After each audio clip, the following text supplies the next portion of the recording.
Well, welcome to Balancing Act. I'm Sam McEwen. I'm here with my collaborator, co-conspirator, partner in crime, Linda Wilson. And this is our second episode of In the Waiting with Lara. And we've had a little bit of off-air discussions and we've talked through some things. But Lara, Linda had a couple of questions. Yeah, absolutely. One, I just wanted to ask, if you don't mind sharing, how old you are. I'm 38. And I can tell you at 38, I had, see all this gray, I've had this for pretty much 30 years. So that's one thing you won't know. And Yeah, that sounds true. crass. That's one thing that, it sounds crass. I like to joke about things Yeah. that are sensitive. 16, by the way, I started turning gray. 16, wow. 16, Mhm. yeah. Sam, you have gone to that beautiful white. Yeah. I can't wait. So, Yeah. Lara, you get a lot of different opinions, and I'm sure people say things and stuff like that. But I know your Yeah. husband, and I know he fully supports you. Yes. So, and I'm assuming you talked to him about coming on. Oh, yeah. Hmm. And what did he say? He was excited, and he was with me when I was ripping through my closet trying to figure out what to wear, and he's like, just wear whatever you feel comfortable. And I'm like, well, let me ask Sam. And you said, be Lara. Yep. And I'm wearing my favorite jacket. This is just a black track jacket. I wear it all the time. And I thought, there's nothing more Lara than me, that jacket, so I'm, wearing the jacket. But he has been my rock Mhm. through so much that I've been through in my life, through the alopecia, through the addictions, and I have to tell this one story. There was one time where I was taking a shower and I was washing my hair. And at this point, it was probably about 70% gone on my head. And as I'm washing my hair, I, pull my hands down and a massive amount of hair had come out. And I just started weeping. And my husband was on a conference call down the hall because it was during the workday. And he left the conference call, came fully dressed into the shower and held me and told me how beautiful I am and it's okay, it's going to be okay. And when I look in the mirror, I don't really see the old Lara, but I'll tell you this, when I look in my husband's eyes, she's there. I have never felt not beautiful. I've never felt deformed. I've never felt ugly when I look in my husband's eyes. And he is a great reflection of Jesus Christ and how Jesus Christ looks at us and, sees, or God looks at us and sees his spotless lamb, his son, And so, yeah, I gotta give those kudos to my husband because he's been great. Beautiful. Yeah, he's a public support too. Yeah. That's good. Yeah. How long have you been married? How long have you been together? We've been together 9 years, and this August will be our first year anniversary. Congratulations. Yeah, we got married August 6th, 2023. Yeah. Awesome. So, I mean, I know some of the struggles that you've had. We talk fairly often. And I think just to give our folks a little bit of a background, you're a worship leader. You are in front of the church every Sunday. Yeah. Now, from my perspective, you truly and the majority of our worship team gets up there. They're there for one reason, and that's to worship and to lead people into worship. And so, but you have some other struggles that you have doubted whether you should even be on the stage. Yeah. Do you mind sharing? Yeah, absolutely. One, the main struggle I have is alcoholism. I'm an alcoholic, a recovering alcoholic. In 2020, my alcoholism, it was before I came to the Harbor Church. I've been an alcoholic for, gosh, I would say from the beginning. I took my first drink at 21, and it was smooth sailing since then. And then when my first marriage went under, it was not a good marriage. It was very abusive. Drinking became my comfort. And,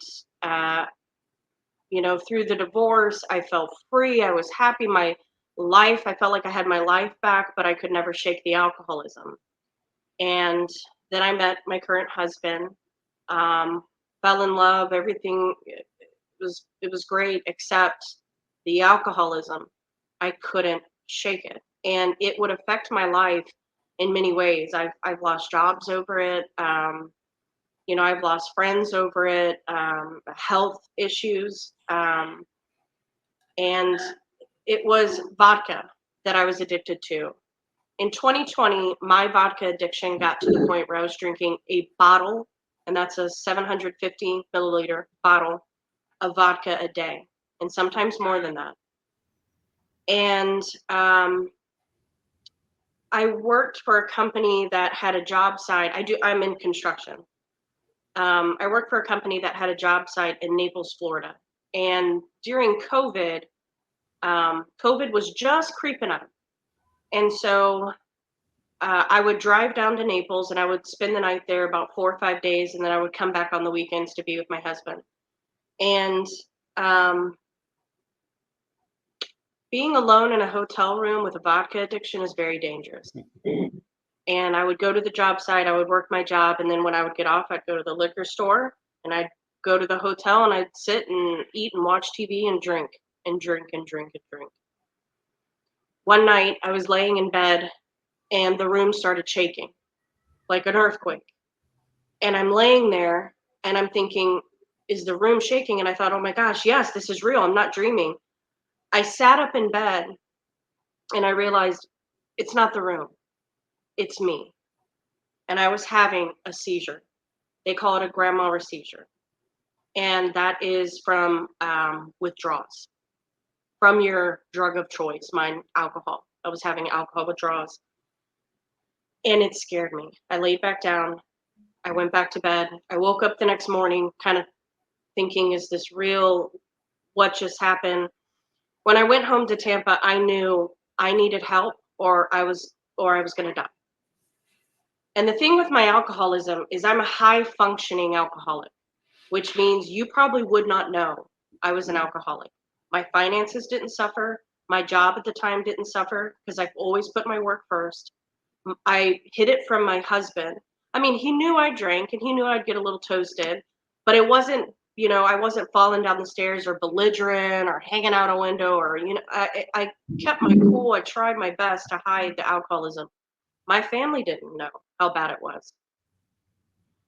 And I came home from Naples and I told my husband, my sister's picking me up tomorrow and I'm going into rehab. And he was shocked. And my family was shocked.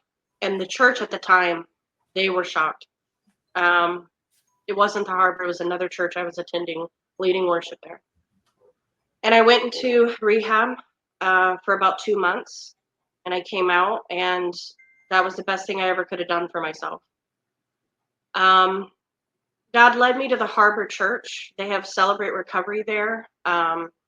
It's a really great program. I knew I needed to get into recovery programs, to help me with my sobriety. So I started doing Celebrate Recovery.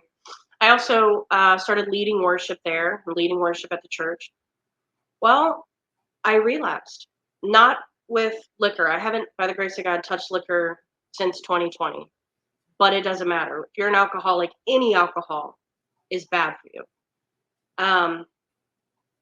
But, my husband and I went out to dinner one night and I thought I could have a glass of wine. Why not? It's just wine. It's not liquor. It's just wine. It's not that bad, right? The lies alcoholics tell ourselves. And it got pretty bad. And it's been a battle. It's still a current battle. There's months where I'm sober and there's weekends where I relapse, and there's been times where in the bouts of my alcoholism, I've gone to the church, the Harbor Church, and I've told the pastor and I've told the band, I can't do this. Like I am unworthy to be on stage. And they tell me, are you currently drunk? And I'm like, no. And they're like, do you love Jesus? And I said, yes. And they said, I don't see why you're why your sin is different than any of ours on a Sunday morning. Mhm. You know, and they're like, you know, they're so supportive to help me in my issues, in my alcoholism, instead of throwing rocks at me, instead of saying, get out of here, you know, because you go to church for help. You go to church to get healing, you know, to have people come around you and pick you up and embrace you and not be like, you got a problem. You don't deserve to be on stage. You're unworthy. And that's what Satan wants me to think is you got problems, Lara. God can't use you. And that's the one thing that I was believing is God can't use me. I'm an alcoholic. God can't use alcoholics. That's a lie from Satan. God can use anybody he wants to use. I mean, you look at the Bible and the stories of the Bible, the people he used, it's phenomenal. And I know that in my weakness, the Bible says, in my weakness, God's strength is made perfect. And that's what I lean into. I ask God, why am I still struggling with wanting to drink? Why am I still struggling with this issue and that issue? And why am I still bald? Why, God? And he tells me, Lara, because in your weakness, my strength is made perfect. Mhm. And he lets, and, you know, and it is such a testimony for my church, for me, for Sam. There's this one video I saw on the internet where there's this turtle in the water, and the little turtle had flipped upside down, and its little legs were flailing, and he was trying, wiggling his legs and tails and arms to try to flip over, and he couldn't. And he was just spinning in circles, trying to flip over. And all the other turtles in that water saw him, and they all slowly swim over to him, and they all gather around him, and they flipped him back over. And that's how my community is for me, because none of us are perfect. Mhm. And my church is a very authentic place. There's people who come into the church that they just want to kiss babies and salute and shake hands and, you know, do their politics and walk out. And hopefully nobody smells their mess, you know? But that's not how our church is. We Right. we pull the curtain. We pull the curtain from our heart to reveal our vulnerability. Like, hey, this is what I'm struggling with. This is what I'm going through. And I think humanity should be more like that. Mhm. I think us in companies and businesses should be more open and authentic to each other. And I think if we could do that, that'd be huge. We would go so far. Our businesses would grow. You know, our communities would grow. Our families would grow. And so, I mean, I got to say that about my church. But through my alcoholism, it has been tough, you know, to step on stage. Um, but one thing I've learned is grace. You know, need to show ourselves grace and patience. You know, we talked about in the waiting, and even in the waiting, there needs to be grace and patience. One thing, there's a lot of things that come in the waiting. To circle back to in the waiting, and there's sanctification. There's self-reliance. Our self-reliance disappears because we realize we need God. We realize we need our spouses, our community, our family, our coworkers. You know, that we can't do it all on our own. Because when we get into that mentality, we burn ourselves out. We put too much pressure on ourselves. And then we start creating self-doubt.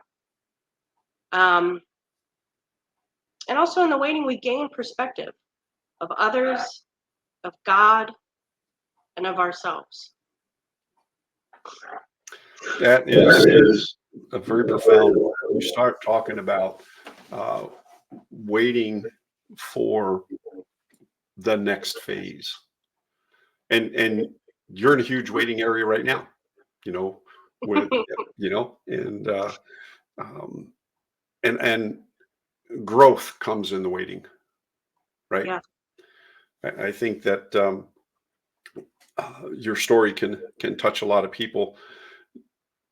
Have you had any? I'm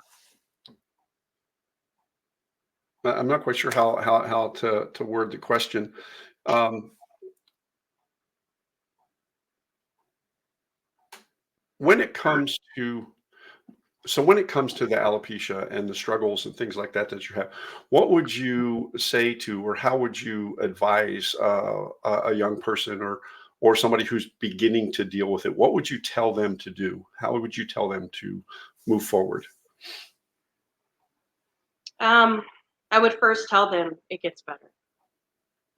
Okay. It gets better. Your perception of yourself will change for the better. You will become strong. People are always going to judge you, whether I had hair or not.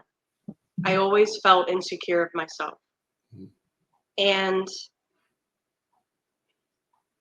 being bald, like last night, I was in the middle of the street in my robe, bald, letting off fireworks with my husband, acting like kids running down the street.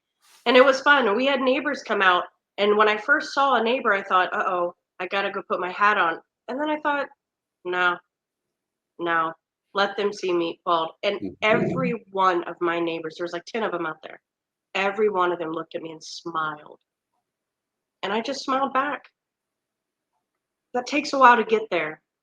Yeah. Because I treated my bald head like a body part that you're not supposed to show.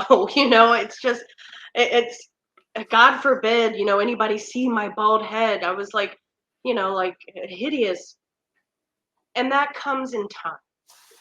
So if there is somebody out there with, your body changing, whether it be vitiligo, whether it be you know, somebody who has burns or freckles or whatever that is not in the norm on our body, you have to show yourself grace Mhm. because it gets better. You get used to looking in the mirror, you start to accept it, and then you start to realize Lara is not here. Lara's here. Mhm. Mhm. And that took me a while, and I can't take credit for that. The woman who shaved my head, um her name's Jay Zirkin. When she was shaving my head, she said, let's look at wigs. Let's try some wigs on. She was putting wigs on, and she put a wig on that kind of looked like the hair I used to have. And I said, oh, wow, it would be so nice to have Lara back. And she goes, honey. And she looked at me dead in my eyes. She goes, Lara's not here. She tapped on the wig. She goes, Lara's here. And I'll never forget that because that was the beginning of me realizing I really need to identify, find out who I am outside of my looks because it's not my looks. If you would have met me 20 years ago, I was 40 pounds lighter. I was tan. I had a full head of hair. Man, I was smoking. And my husband knew me back then and still to this day is feverish chasing me around the house. And it was so hard for me to let that go. Yeah. And I told Sam one Sunday when we were talking about, leading worship bald, I told him, I don't know if I can look in their eyes and see what they see, the reflection. Because in some pairs of eyes, there's like this, wow, you're beautiful, In others' eyes, they have to look away. I remember when I first shaved my head and I came to my church, I wasn't wearing a wig yet. I was just wearing a little cap. And when I walked in, there were a few people who they would be like, hey, how you doing? They couldn't make Yeah. eye contact. And that's okay. And anybody out there who's going through this, there's going to be people who they don't know really what to say to you. And that's okay. Don't take it personal. That's that's on them and not on you. Right? And for me, I thought I want to make everybody comfortable with my bald head. So I would make jokes. There were some of the women in the church where when I did start wearing wigs, I came in, I'm like, check it out, I got hair. And they would be like, oh, it looks nice. And I'm like, yeah, you want to give it a tuck? And I would bite at their hand if they want to touch it, just joking with them. And they loved it. They would laugh. And because once they see you're comfortable, that this doesn't affect me, like it makes them comfortable. Yeah. But at the same time, it's not about making the people around you comfortable or uncomfortable, don't put that worry on your head. That's, as Linda said, on them. You need to be comfortable, and the sooner you're comfortable, the better. So as we close out our time, Lara, those in our community who are struggling with either physical issues or the addictions or things like that, what would be your advice as they're waiting to see what the next step is, what they're waiting to see the next step for the businesses, for their personal life, or the struggles that they're going through? If you could give one or two real quick pieces of advice, what would they be? Don't lose hope. Mm. Don't give up. Embrace your community. If you have a vision, find people with like-minded visions. Find people who are where you want to be. You know, Mm-hmm. if you're a duck and you want to be an eagle, go hang out with eagles. You know Right. what I'm saying? So I'd say that, but show yourself grace. Don't let self-doubt or fear or feeling like you missed a road somewhere and now your business is not thriving because of something you're doing, or your health isn't where it should be because of something you're doing. Show yourself grace. Life is long. It really is. It feels short at times, but what you're doing now, just in 10 years, you could be doing something completely different. So show yourself grace, don't lose hope, and always being an encouragement to others. Because if you're having a bad day, the best way to get out of your funk is make a phone call. Go call somebody. Yep. You know, so that's what I got to say. Well, Lara, we greatly thank you. Linda, do you have any final questions or thoughts for Lara? Oh, I just want to say thank you for sharing your story. And thank you for being comfortable enough to be with us today. It's an amazing story, and I hope everybody gets out of it exactly what they need to get out of it, because it speaks to a lot more than just the topics we covered. It does. And those of you in Power Living, you know the truth in what she said there at the end. Yes. And so we would encourage you, if you have any questions or you have questions for Lara, we'll put a way for you to contact her or put a link up. But this has been Sam McEwen, Linda Wilson, Lara. Thank you so much. Folks, live intentionally, be very blessed. We'll see you next week. Thanks.